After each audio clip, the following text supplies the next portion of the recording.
आज की कहानी में हम देखेंगे कि कैसे कुछ लोग रातों रात समुद्र के बीचों बीच आ जाते हैं। अब उनके पास मदद को बुलाने के लिए कोई भी सामान नहीं होता है। अब उन्हें दूर दूर तक सिर्फ चारों तरफ पानी ही पानी दिखाई देता है। अब ऐसे में क्या ये लोग यहाँ से बच पाएंगे या नहीं, यही हम इस मूवी में देखेंगे। तो चलिए इस वीडियो को शुरू करते हैं।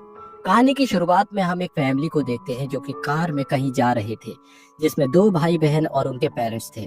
तभी अचानक हम देखते हैं कि उनका एक भयानक एक्सीडेंट हो जाता है और ये सीन यही खत्म हो जाता है। दोस्तों, आपको इस सीन को याद रखना है क्योंकि ये काफी इम्पोर्टेंट सीन है जो पूरी कहानी को बदल के रखेगा। तभी हम एक लड़की को देखते हैं जो कि घबरा कर उठती है, जिसका नाम एलिना होता है।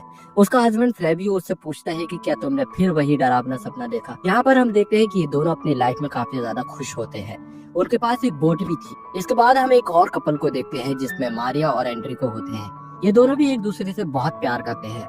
तभी हमें यहाँ पर ग्लोरिया नाम के लड़की को दिखाया जाता है जो कि फ्लेवियो से चैट पर बात कर रही थी। उसका एक बॉयफ्रेंड भी होता है फेडरिको, और ये दोनों भी अपनी लाइफ में काफी ज्यादा खुश थे।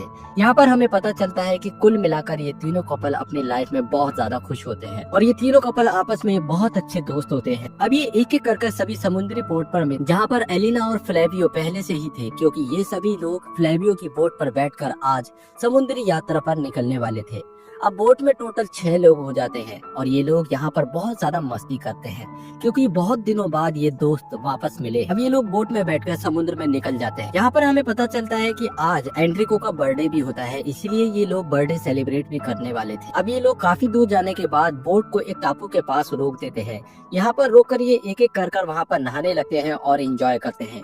लेकिन एंड्रिको नहाने से बिल्कुल मना कर देता है क्योंकि उसको तैरना बिल्कुल भी नहीं आता था। अब शाम को ये लोग एंड्रिको का बर्थडे भी सेलिब्रेट करते हैं और यहाँ पर खूब मस्ती करते हैं। इसके बाद हम देखते हैं कि फ्लेवियो और फेडरिको एंड्रिको को एक अकेली जगह ले जाकर उसे एक इन्वेस्टमेंट के बारे में बताते हैं।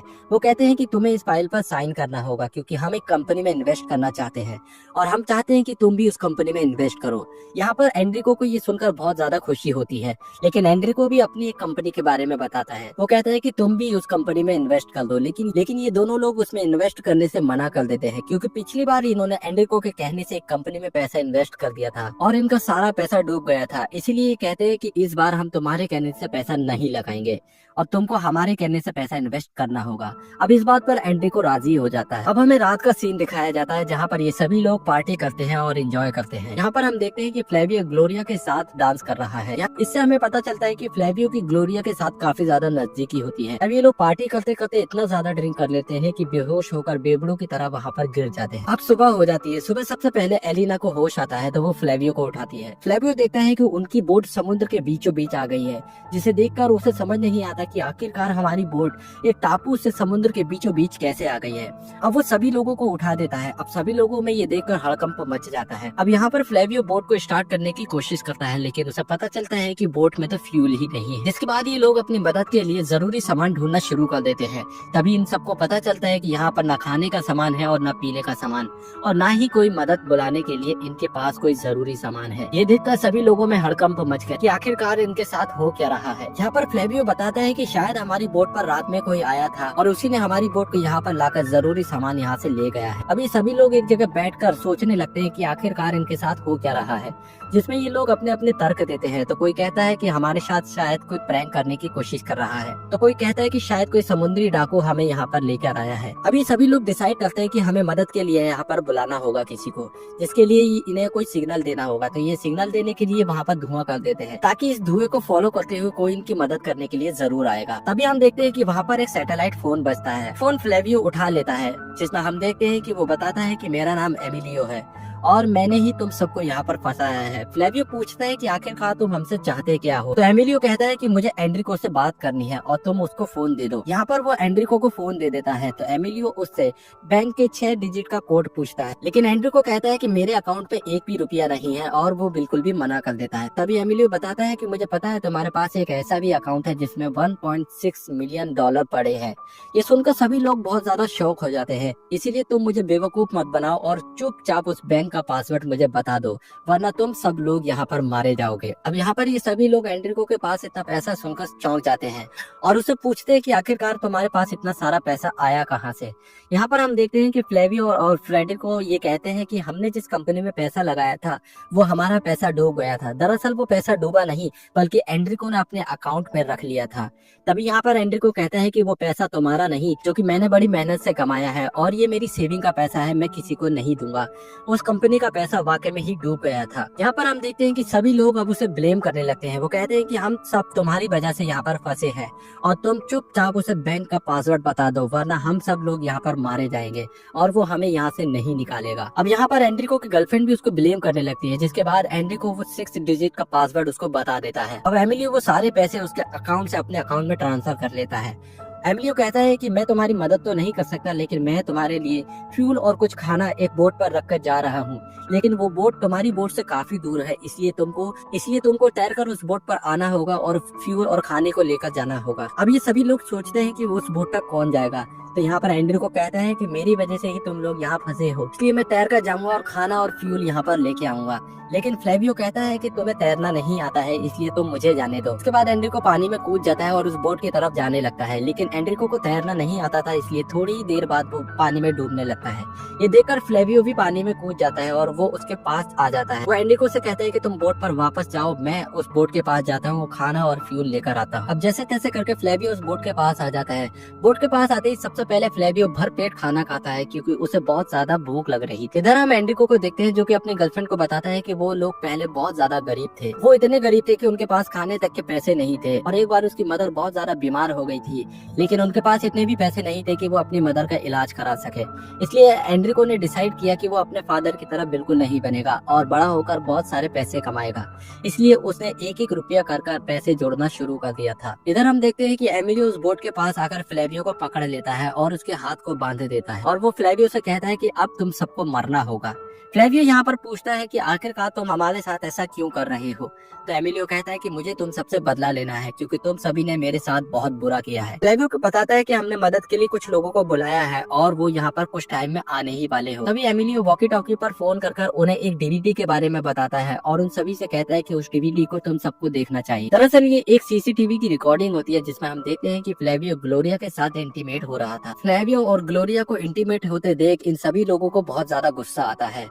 यहाँ पर ग्लोरिया का बॉयफ्रेंड भी बहुत ज्यादा नाराज होता है और वो उससे झगड़ने लगता है, लेकिन ग्लोरिया अपने बॉयफ्रेंड फ्रेडिको से बहुत ज्यादा माफी मांगती है, लेकिन फ्रेडिको उसको बिल्कुल भी माफ नहीं करता है। अब यहाँ पर ये देखकर एलिना को भी बहुत ज्यादा गुस्सा आता है कि ग्लोरिया ने उसके हस्बैंड के साथ अवैध संबंध बनाए हैं। वो एक चाकू को उठाकर उसके पेट में मार देती है, जिसके बाद हम देखते हैं कि ग्लोरिया की वहीं पर मौत हो जाए। अब यहाँ पर फ्लेवियो उसे छोड़ने के लिए बोलता है, लेकिन एमिलियो बिल्कुल मना कर देता है और वो उसे पानी में धक्का मार देता है। वो कहता है कि अगर तुम्हें बचना ही है तो उस बोट तक तैर के जाना होगा। इधर हम फ्रेडिको को देखते हैं, जो कि अपनी गर्लफ्रेंड के धोखे से नाराज होकर बैठा हुआ होता है और सोच रहा होता है कि मेरे ही दोस्त ने मेरे गर्लफ्रेंड के साथ एक रात बिताई है और इसी गिल्ट में वो वहाँ पर बैठा होता है।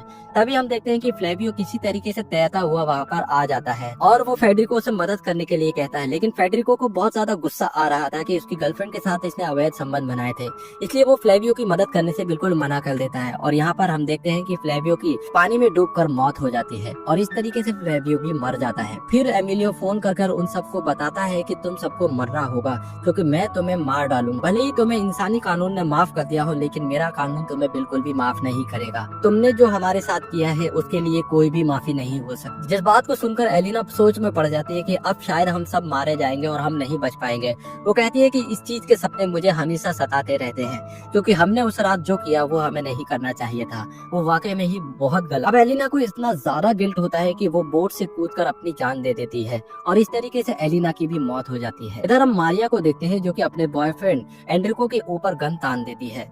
यहाँ पर हमें पता चलता है कि मारिया भी एमिलियो के साथ मिली हुई होती है। दरअसल मारिया और एमिलियो दोनों ही भाई बहन थे। यहाँ पर खुलता है मूवी का असली क्लाइमेक्स। दोस्तों, शुरुआत में हमें जो गाड़ी दिखाई जाती है जिसके अंदर दो भाई बहन और उनके पेरेंट्स होते हैं, वो कोई और नहीं एमिलियो और मारिया ही होते हैं और उस एक्सीडेंट में उनके पेरेंट्स की मौत हो जाती है। यह एक्सीडेंट किसी और ने नहीं बल्कि इन 5 लोगों ने ही किया था। जो कि शराब के नशे में बहुत ज्यादा धुत थे और उन्होंने उनके पेरेंट्स की मदद भी नहीं की थी, जिसके बाद एमिलियो और मारिया के पेरेंट्स की वहीं पर मौत हो जाती है। अब इधर हम एमिलियो को देखते हैं जहाँ पर दो लोग उनकी मदद करने के लिए आते हैं। वो कहते हैं कि हमें यहाँ से मदद का सिग्नल मिला है, इसीलिए हम यहाँ पर आए हैं। लेकिन एमिलियो कहता है कि हमें तो कोई मदद नहीं चाहिए और हम बिल्कुल सेफ हैं, यहाँ पर कोई प्रॉब्लम नहीं है। लेकिन उन दोनों को एमिलियो की बात पर शक होने लगता है और एमिलियो समझ जाता है कि अब यहाँ पर हम पकड़े जा सकते हैं, इसलिए उन दोनों को मारने के अलावा उसके पास कोई और चारा नहीं था, इसलिए एमिलियो उन दोनों को गोली मारकर वहीं पर मार देता है। इधर हम देखते हैं कि फेडरिको और एंड्रिको मारिया से किसी तरीके से गन को छीन लेते हैं और उसके ऊपर तान देते हैं और वो एमिलियो को फोन कर बताते हैं कि हमें पता चल चुका है कि मारिया तुम्हारी बहन है, अगर तुम अपनी बहन की जान को बचाना चाहते हो तो तुम्हें तुरंत यहाँ पर बोट पर आना होगा। ये बात सुनकर तुरंत एमिलियो बोट के पास आ जाता है। यहाँ पर एमिलियो बताता है कि तुम लोगों ने हम दोनों की जिंदगी को नर्क बना दिया था और हमारे पेरेंट्स के मरने के बाद हमारी जिंदगी नर्क से भी बदतर हो गई थी और हम दर दर भटकने लगे थे। तभी हमने डिसाइड किया कि हम तुम लोगों से बदला जरूर लेंगे, अगर तुम उस रात हमारे पेरेंट्स को नहीं मारते तो आज शायद तुम लोग जिंदा होते। तभी यहाँ पर एंड्रिको बताता है कि उस एक्सीडेंट में मेरा कोई भी हाथ नहीं था, दरअसल जिस रात एक्सीडेंट हुआ था मैं तो उस रात वहाँ पर था ही नहीं। इन लोगों ने शराब के नशे में एक्सीडेंट किया था और इन्होंने मुझे फोन कर बुलाया, क्योंकि अगर पुलिस वहां पर आ जाती है और उन्हें पता चलता है कि शराब के नशे में इन्होंने गाड़ी चलाकर एक्सीडेंट किया है तो इन सभी को उम्र कैद की सजा हो सकती थी। इसलिए ये सारा इल्जाम मैंने अपने सर पर ले लिया ताकि हम जल्दी छूट सके और हमारी सजा कम हो सके। और वो उन दोनों को छोड़ने की बात करता है। तभी हम देखते हैं कि फेडरिको एक गन को उठा लेता है और कहता है कि इन दोनों को तो मरना ही होगा क्योंकि इन्होंने हमारे दोस्तों को मार डाला है। तभी अचानक उसके मुंह से झाग निकलने लगते हैं और उसकी वहीं पर मृत्यु हो जाती है। दरअसल फेडरिको ने एमिलियो का लाया हुआ खाना खा लिया था और उसके अंदर जहर मिला हुआ और वो वहाँ पर मर जाता है। अब यहाँ पर एमिलियो और एंड्रिको के अंदर फाइट होनी शुरू हो जाती है, जिसमें हम देखते हैं कि एंड्रिको के हाथ में चाकू और फेडरिको के हाथ में गन होती है और फेडरिको उसके ऊपर गन को तान लेता है, लेकिन उसकी बहन मारिया उसे मारने से मना करती है। वो कहती है कि एंड्रिको बिल्कुल बेगुनाह है और उसका इन सब में कोई हाथ नहीं है। लेकिन एमिलियो के सर पर अब खून सवार था और वो गोली को चला देता है, लेकिन इससे पहले कि गोली एंड्रिको को लग पाती है मारिया बीच में आ जाती है और वो गोली मारिया को लग जाती है और मारिया यहाँ पर मर जाती है। तभी यहाँ पर दोनों के बीच बहुत तगड़ी फाइट शुरू हो जाती है, जिसमें हम देखते हैं कि एमिलियो के चाकू मार देता है और एमिलियो एंड्रिको की गोली मार देता है और इस तरीके से तीनों वहीं पर बेहोश होकर गिर जाते हैं। यहाँ पर हम देखते हैं कि एमिलियो की मौत हो जाती है, लेकिन यहाँ पर अभी भी एंड्रियो और मारिया जिंदा थे। अब एंड्रियो किसी तरीके से अपनी गर्लफ्रेंड के पास खिसक कर आता है कि तभी हम देखते हैं कि एंड्रिको और मारिया दोनों ही वहाँ पर मर जाते हैं और इस तरीके से इस बोट पर 7 लोगों की मौत हो जाती है और कोई भी जिंदा नहीं बचता। इसके बाद हम देखते हैं कि ये मूवी यहीं पर खत्म हो जाती है। दोस्तों, आपको इस मूवी की एक्सप्लेनेशन कैसी लगी मुझे कमेंट सेक्शन में जरूर लिखें।